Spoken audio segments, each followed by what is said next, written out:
Probably gonna have to bail. I'm gonna have to. Right, let's do it. Let's go. Welcome back. I'm back out for an overnighter.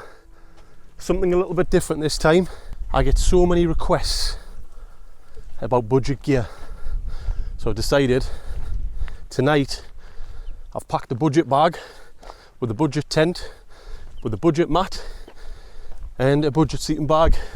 I'm going to show you that wild camping doesn't have to cost the earth to get out. It might cost you in petrol given the current prices, but in terms of equipment, you can get equipment that does the job well for a fairly good price. So I've headed to Northumberland. In my home area of Northumberland, and I'm on the St Cuthbert's Way and the Pennine Way actually. I think they cross over on each, and we're going to head up into these hills up here and we're going to find somewhere to pitch. Let's go.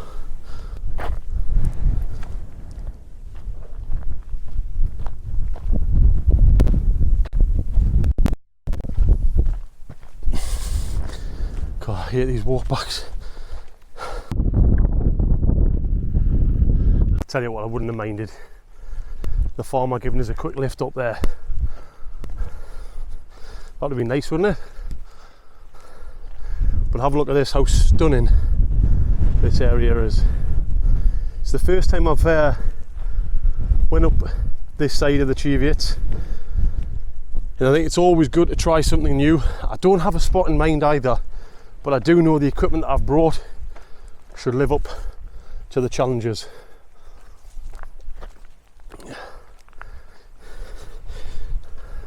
In terms of the equipment and the weather, shall we say, in terms of the weather, you've probably seen actually from the footage, there's some strong gusts.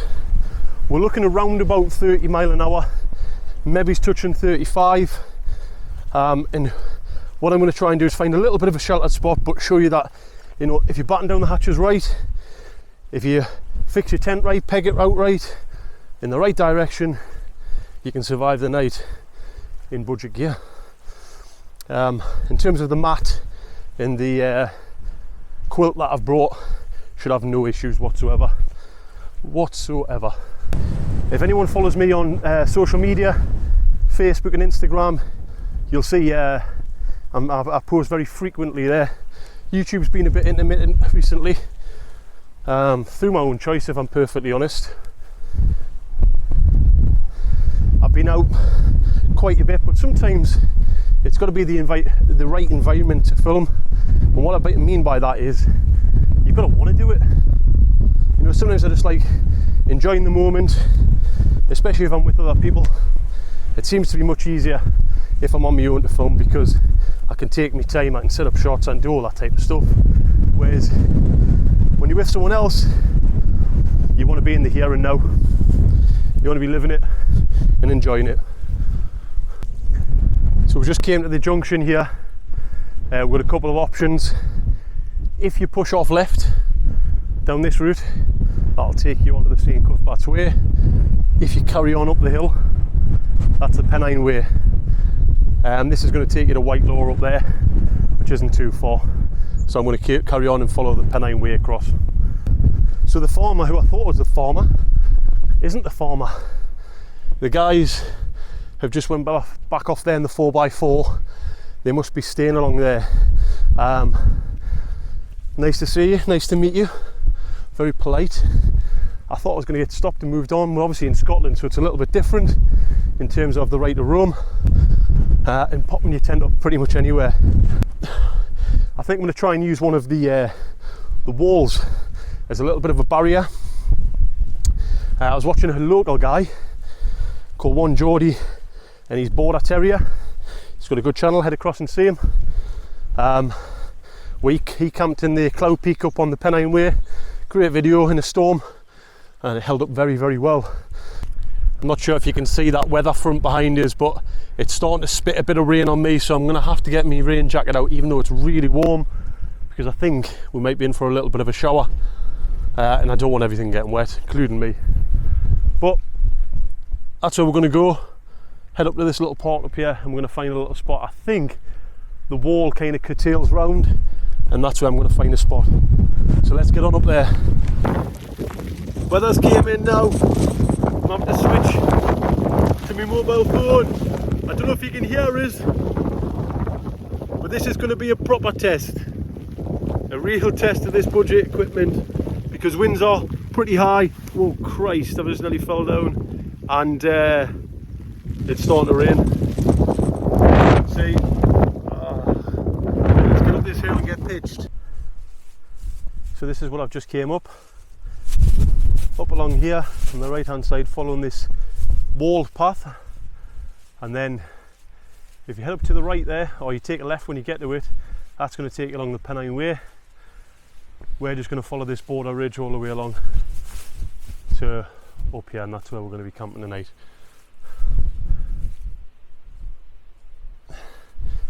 I am absolutely sweating.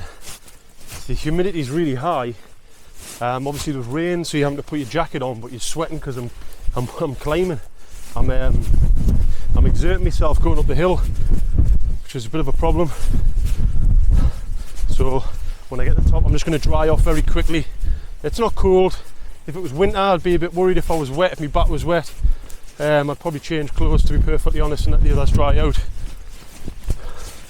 But yeah, let's find a spot up here. The views are going to be magnificent. So just grabbing a quick drink, and then I've just had a look over there. You can hardly even see the rest of the hills because of the rain coming in. The wind is blowing this way, so I think we're going to have to get upset real soon, or we're going to get wet. Let's do it. Too late was the cry. I think it's coming now. I don't know if you can see, just to the left there. Too late. We're going to just have to batten down, see this through, and then get the tent up. Look at this, man. The white from the rain all the way across there.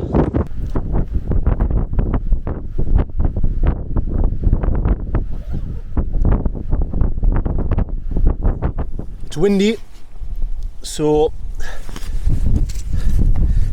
the one thing that I have forgotten is the carabiner on my bag, so this is going to be interesting. So what I'm going to do is I'm going to get it ready, get set out, and then peg it in. So the tent I'm using today is the Cloud Peak 2. Now fingers crossed it's going to survive. I'm sure it is. It's a strong tent, strong budget tent. So what we'll do is we're going to peg this out first and foremost, get a couple of pegs in just to secure it in the position that we'll want, and then we'll get the poles out. So I'm going to use 4 pegs to start off with, in the position into the wind. So wherever the peg that's nearest the wind, where it's the direction that it's come from, that's what I'm going to do to give it some strength.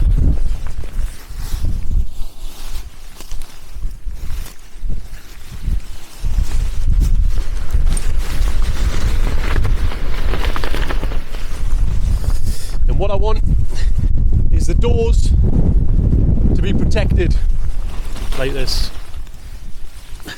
And what I'll do is I'm just going to kneel on here for now, just while we figure it out.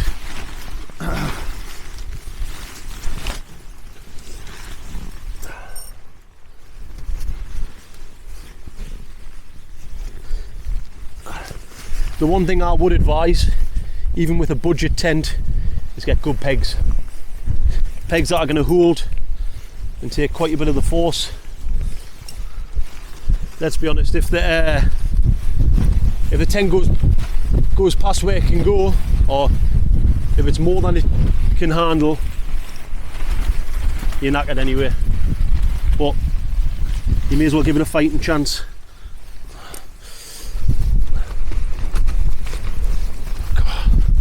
Stony ground. Stony ground.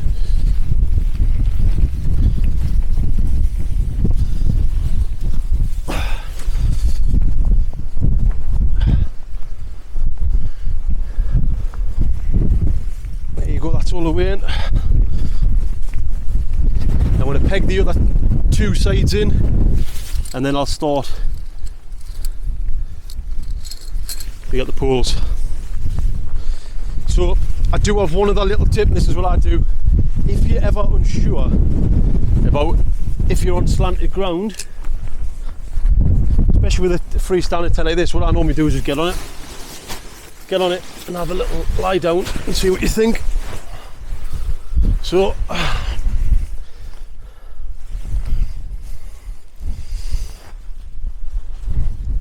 but just remember to get up, because this is too nice. Okay, that's fine. Right, now on the pools.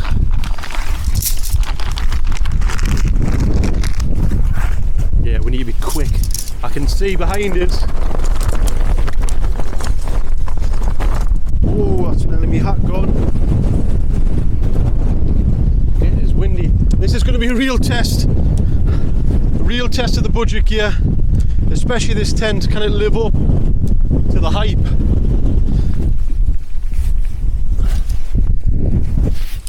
Right.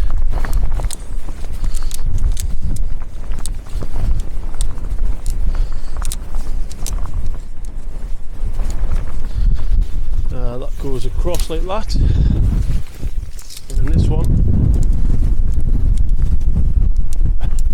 Yeah, we've got some stinky weather coming in now, so let's get this up and get in.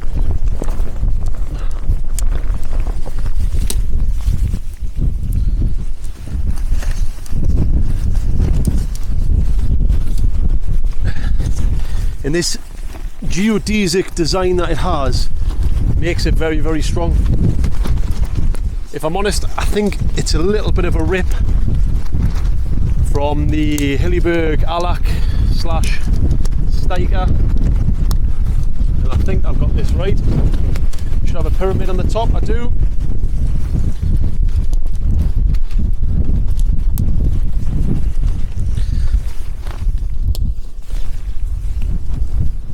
And we'll get this nice and taut.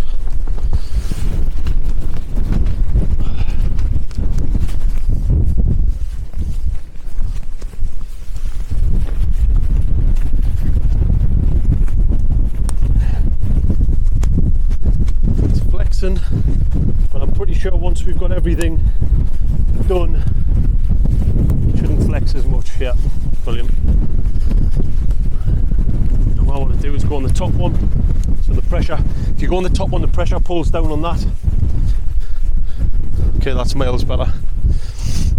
And what I can see immediately from this is I don't think we've quite guided out right or strong enough, so I'm going to pull out all the guys and then get some of the, and so these are going to wrap round to give it a bit extra stability, pull it tight, and we'll start with those ones. Get this on, get the lid on, because the rain is coming.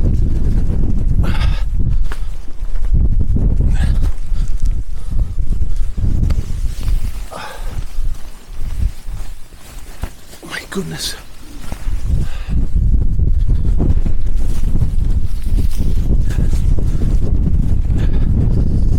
Right, because of how windy this is and that rain coming, I'm going to stop filming and I'll bring you back once it's all sorted and we've got over this little bit of bad weather.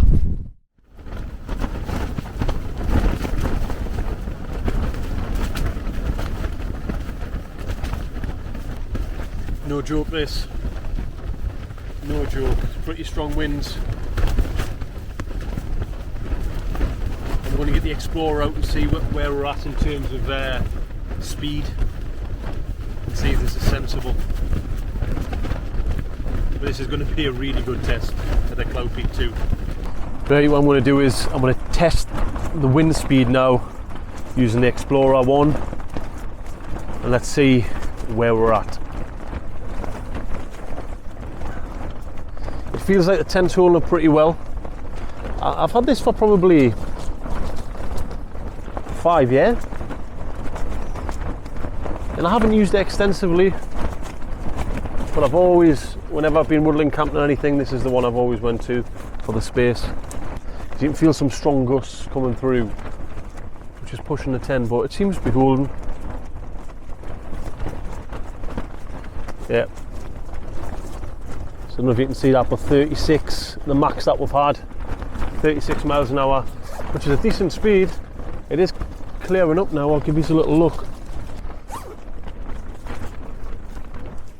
So it is cleared up, which is good. As long as there's no rain, I'm not bothered. So in terms of the budget gear that I've got the Cloud Peak 2. I have this, which is the Quidine 3FUL. I've had this for ages. I probably haven't used it enough, to be honest. I probably used it 5 times. But it seems pretty well made. Pretty comfortable on the way up. It's got a port to keep your zip pad and your thermal pad for underneath your sleeping bag or quilt. So we've got that. I'm just going to get that out. And it just folds up and it sits in the back. And that is a bit of a backrest for you, which is good. Let's see what else I've got in here.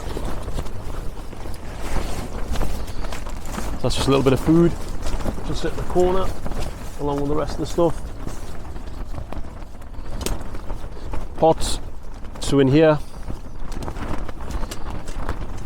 you can get any kind of cup you want. This is a Sea to Summit. I didn't have a budget one actually, but these are about £10. Collapsible, really good, perfect.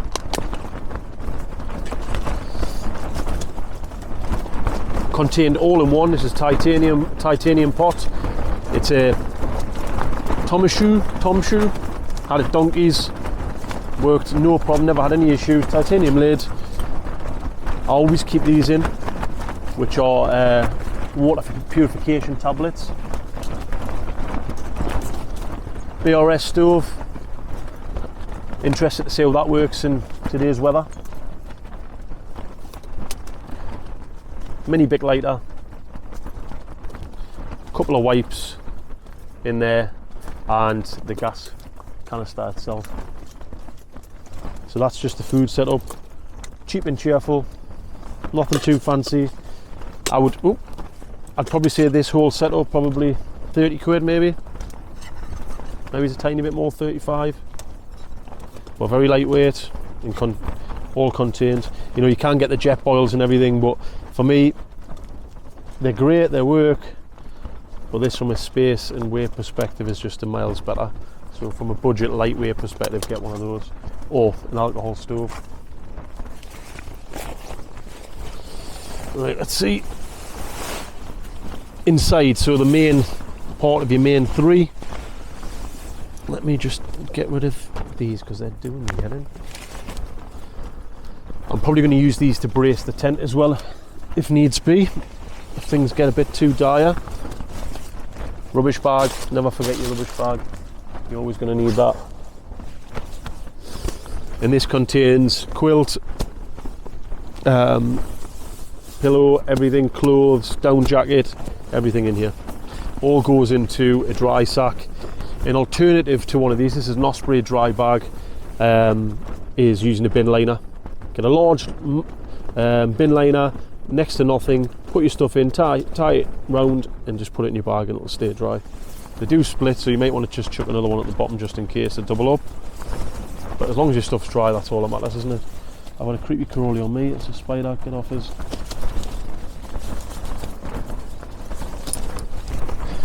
So in here I have a fairly cheap down jacket. This is from Sprayway. Had it a long time, but does the job. Does everything I need it to do. Just keep us warm in the summer. This is something that I've raved about numerous times. Quilts, I love quilts. I'll never go back to a sleeping bag. I don't feel comfortable in them. This is Flames Creed. I don't think it's actually got a name in terms of a model. It is their large quilt. near enough, probably around about 65 to 70 pounds. Super lightweight, compressible, can use to wrap around you, keep you warm. Good down to about 2 degrees. If you put a pair of thermals on, I reckon you can get down to 0 in it if you wrap up well. Well, that's going to get used today.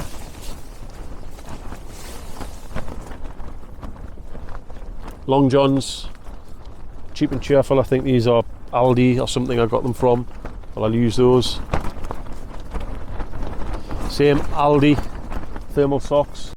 I just like to put, when I get back into the quilt, I always try and put a fresh pair of clothes on to keep everything clean and to feel better. And again, this is just a spray away base layer. Cheap, not expensive. Now, probably for me, one of the most important things to do when you come camping is trying to replicate how you sleep at home. And for me, I need 2 pillows. If I have one of the inflatable pillows, I just don't sleep. And you know, if you're not enjoying it, what's the point in doing it? So I've got one. This is a Trespass pillow, cheap and cheerful, £4 or something. And a Sea to Summit one, I think this was £10. This rolls up, memory foam, but really, really comfortable and fairly lightweight. It's got a great little sachet here to put your headphones in, or you know, if you're charging your phone or whatever while you're sleeping. Perfect. I'll actually leave that out because I'm going to use it. And then what else have I got? Okay, so sleeping mat is Trekology UL80 or Luft UL80, which is their supposedly ultra lightweight, fairly comfortable. I think I picked this up. I picked 2 of these up for £10 on Facebook Marketplace. So if you look, you can find bargains. And I think for me, I do tend to pick up second-hand items. I don't see why. A lot of people buy this stuff new and it doesn't work for them, or they don't like them. Get on and have a look. You don't need to have new stuff, especially if you're just starting out. Buy something. If you want, you know, if you want to try a quilt, buy a second-hand quilt. Try it. If you like it, great. Go and buy a new one and sell that other one and make some money back. That's what you should be doing. So we'll get these blown up and we'll get the sleep setup sorted. Right, I think it's time to get something to eat. I'm absolutely starving now. I'm going to use the kit that I brought. Improvised table here. And let's see what I've got. I've got a sun-dried tomato stirring pasta sauce. And also some buffalo ricotta, spinach, girasoli. The idea. Well, it takes 3 minutes to cook, so I'm assuming that's alright. It's going to be interesting to see how this holds up in the wind, the BRS stove,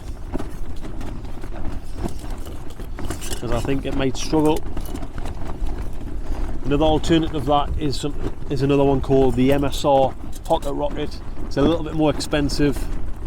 You'll probably end up paying about £25 for it, but it's much more reliable. Much faster boil time, but nowhere near as lightweight as this. Look at that. I've used this for donkeys. It's been fine.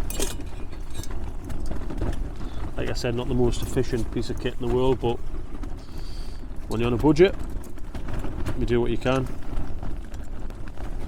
Your best piece of kit is the kit you've got. So get out and use it.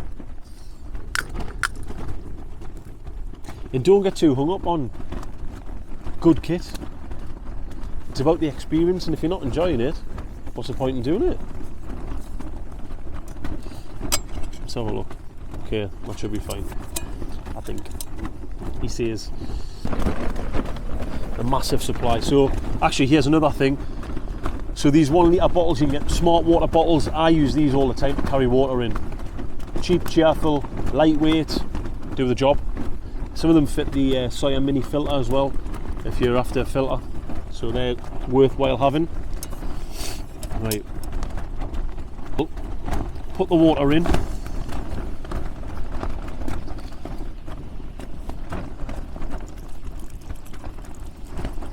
much is it going to use? Hopefully half is what I'm looking for, yeah.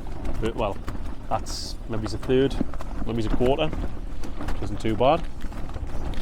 Plenty for coffee. Right. Let's see how this stove gets on.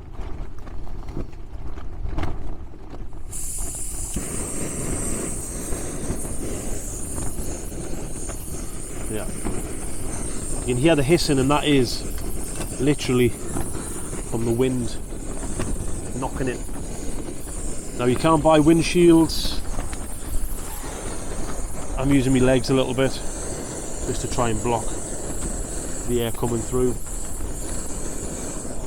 And then what I'll do is I'll just empty this out and get the sauce in and stir the sauce in. I probably need to keep just giving that a little stir. It's pretty warm already.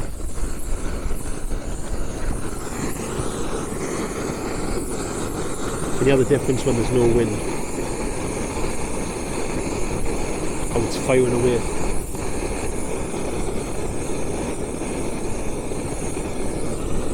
Tent seems to be doing well, it's starting up. 35, 36 mile an hour winds. Impressive. Died outright in the right direction.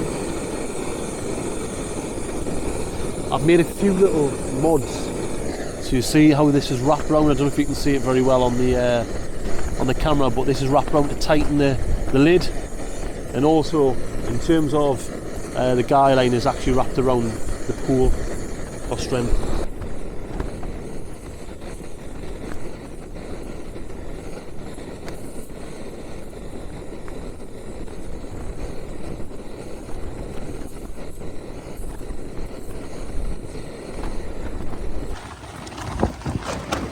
Let's have a little closer look. Okay. Yeah, so I'll drain that out.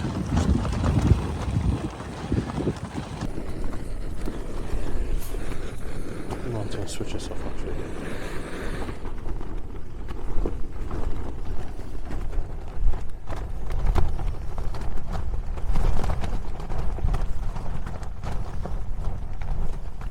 Let's slop this sauce in.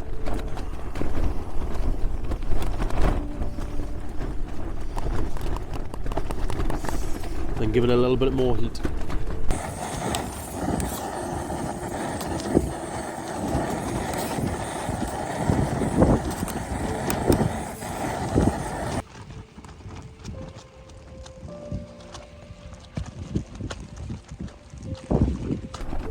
Right. Oop. Let's get stuck in.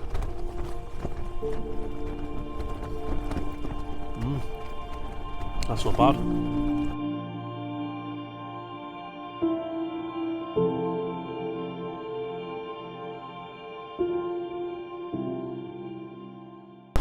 Where you can probably see it's blown a hoolie. So I've been stuck in the tent.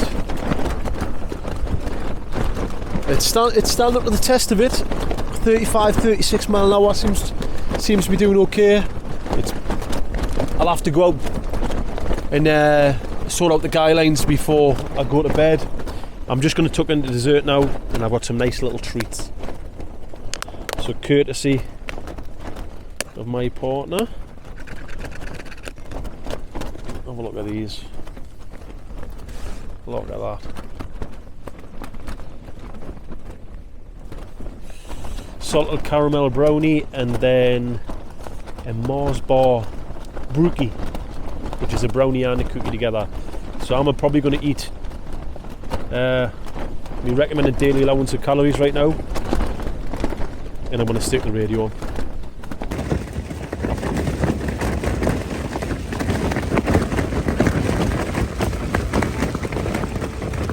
So guys, we have a little bit of an issue here in that the poles are taking an absolute battering, and also my quilt is getting wet, and that is because of the lid on top. The water is getting underneath there with the wind, which isn't a good thing. I'm not sure this is going to work out. sometimes you've got to know when it's right to stay or right to go, whether you've got budget gear, helibergs, whatever. I'm going to make a decision in the next couple of minutes.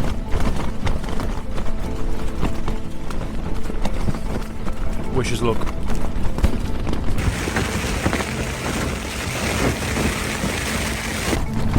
Right, that's it. I'm going to have to make a decision. I don't think it's worth the risk.